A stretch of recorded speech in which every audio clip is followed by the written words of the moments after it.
당신이 찾던 무서운 이야기 코비의 TV.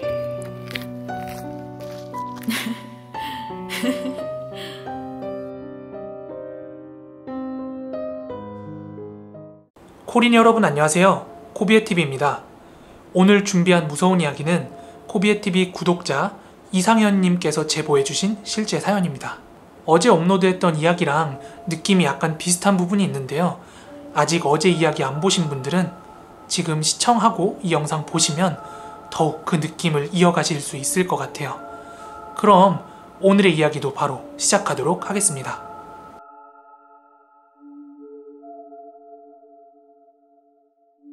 때는 제가 이제 막 대학생이 되었던 해에 겪었던 일입니다. 저는 초등학교, 중학교, 고등학교 시절은 물론이고 일평생 살면서 단 한 번도 귀신이라는 걸 믿어본 적이 없는 사람이었어요. 물론 이 일을 겪기 전까지는 말이죠. 때는 2013년이었습니다. 저는 강원도 소재의 한 대학교에 입학을 하게 됐는데요. 원래 저는 남양주에 살던 사람이라서 그 강원도까지 멀리 가서 살 거라고는 단 한 번도 생각을 못하고 있었어요. 그러다 보니까 지방에서 학교를 다니려면 방이 필요했는데요.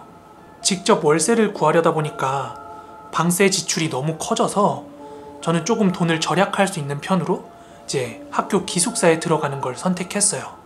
저희 학교 기숙사는 학교 건물이랑 굉장히 가까이 붙어 있었는데요. 기숙사가 위치한 자리에서 앞쪽으로는 학교 건물이랑 운동장이 보였고요.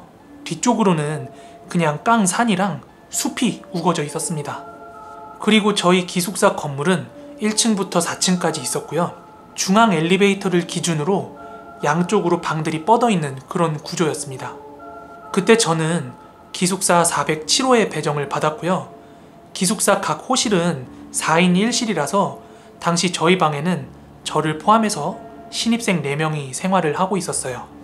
그리고 기숙사의 구조는 현관문을 기준으로 양쪽에 2층 침대가 하나씩 놓여 있었거든요. 저는 거기에서 오른쪽 1층에서 생활을 했습니다.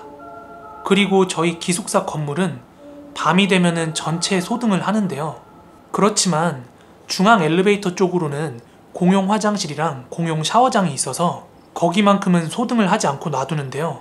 그렇기 때문에 하나 더 부가적으로 설명을 드리면 저희 기숙사 방문 위에는 아주 높게 창문이 하나 달려 있었거든요. 그래서 아주 깊은 밤이더라도 그 창문을 통해서 기숙사 안쪽으로 약간의 빛이 들어왔어요.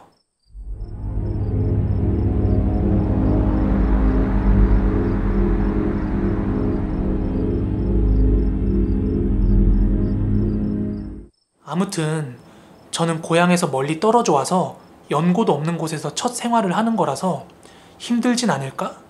외롭진 않을까? 이런 걱정을 했는데요.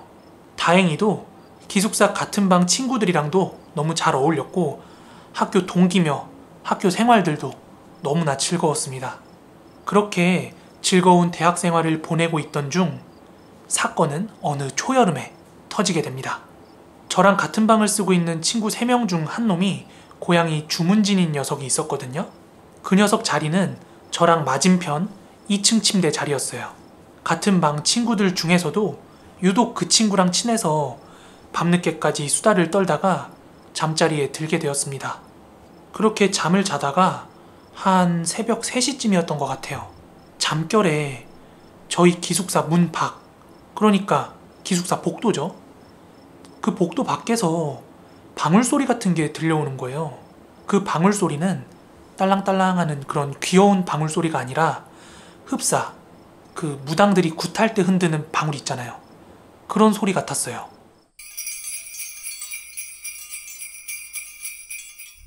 이게 무슨 소린가 하면서도 잠깐이면 지나가겠지? 하는 생각에 눈을 감고 있었는데요. 제가 추측컨대 그 방울소리는 복도 중앙 엘리베이터 쪽에서 나는 것 같더라고요. 하지만 계속해서 그 방울소리에 신경을 쏟고 있다 보니까 더 이상 잠에 들 수 없는 상태에 이르는 거죠.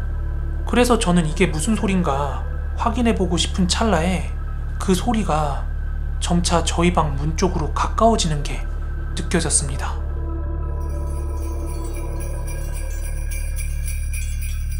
그렇게 완전히 잠에서 깨버린 저는 무의식적으로 기숙사 방을 한번 훑었어요. 그런데 건너편 침대 2층에 있다는 그 주문진 친구 있죠. 얘도 밖에서 나는 그 소리를 의식하고 잠에서 깼나봐요. 그 친구랑 저는 말없이 서로 두 눈을 마주치고 있었습니다. 그렇게 그 친구랑 눈을 마주친 상태에서 숨을 죽이고 그 소리에 집중하고 있었는데 어느덧 그 소리가 저희 방 문 앞으로 성큼 다가온 거예요. 게다가 더 소름 돋는 사실이 뭐냐면 현관문 위에 창문을 통해서 기숙사 쪽으로 빛이 들어온다고 했잖아요. 그런데 서서히 그 빛에 그림자가 지더라고요. 그와 동시에 제 시선은 홀린 듯이 그 창문 쪽을 향했는데요. 다름 아니라 사람의 실루엣인 거예요. 하지만 말이 안 되는 게 어떻게 사람의 실루엣이 저 창문에 비칠 수가 있지? 싶은 거예요. 왜냐하면 웬만한 성인이 팔을 뻗어도 닿지 않는 높이에 있었거든요, 그 창문이. 그런데 그 유리창에 사람의 얼굴이 비쳤다? 그거는 최홍만이 와도 안 돼요. 그 2층 침대에 있던 주문진 친구는 놀래서 1층에 있던 저한테 상현아, 빨리 문 좀 잠궈봐, 얼른! 아래쪽에 있던 저는 반사적으로 뛰쳐가서 현관문을 잠그고 다시 침대로 돌아왔어요.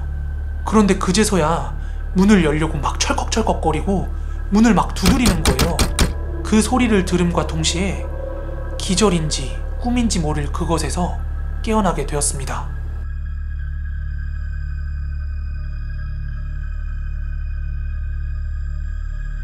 눈을 떠보니까 날은 이미 화창하게 밝아 있었습니다. 그런데 그게 꿈인지 현실인지 의아할 정도로 너무나도 생생했거든요. 그러니까 저는 수업 갈 준비를 하면서도 계속해서 참 이상한 꿈이다, 그렇게 생각을 하고 있었죠. 그런데 때마침 비몽사몽 등교 준비를 하던 그 주문진 친구가 상현아, 나 어제 자각몽 꿨나봐. 이게 꿈인지 현실인지 구분이 안 된다 야. 헌데 저 역시도 그런 기분을 느끼고 있었기 때문에 나도 그랬다. 꿈에서 방울 소리도 들었고 창문에서 귀신도 봤고 너랑 대화까지 했다, 이렇게 얘기를 했는데 그 친구 얘기를 들어보니까 저희가 겪은 상황이 100% 일치하는 거예요. 그래서 저희 둘은 지금까지도 모르겠는 게 정말로 저희가 같은 상황을 겪다가 동시에 기절을 한 건지 아니면 정말 우연찮게 같은 꿈을 꾼 건지 말이죠. 아무튼 그렇게 친구랑 등교 준비를 마치고 기숙사를 나서려고 문을 여는데 기숙사 문이 어제처럼 잠겨 있더라고요. 이 소름 돋는 경험담은 대학교 술자리에 갈 때마다 우리의 아주 좋은 이야기거리가 되었는데요. 그러다가 나중에 몇몇 선배들로부터 들은 이야기인데요. 저희가 생활하던 그 기숙사 건물 있잖아요. 그 건물이 산 밑에 있다고 했는데 그 건물이 지어질 때 그 평지에 있던 무연고 묘들을 다 밀어버렸다고 하더라고요. 그래서 기숙사에 손이 닿지 않은 그 뒷산 숲 쪽에는 아직도 무연고 묘가 여러 개 남아있다고 하더라고요.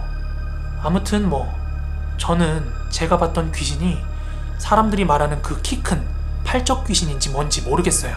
하지만 하나 확실한 건 제가 이 사건을 겪은 이후에 평생 믿지 않고 살았던 그 영적인 존재들에 대해서 부정은 못하겠더라고요. 네, 오늘 준비한 무서운 이야기는 여기까지입니다. 해가 떠 있을 때 촬영을 시작했는데 끝나니까 해가 졌네요. 오늘도 끝까지 들어주신 여러분들 너무 감사하고요. 오늘 6월 마지막 날이고 내일부터 7월 시작인데요.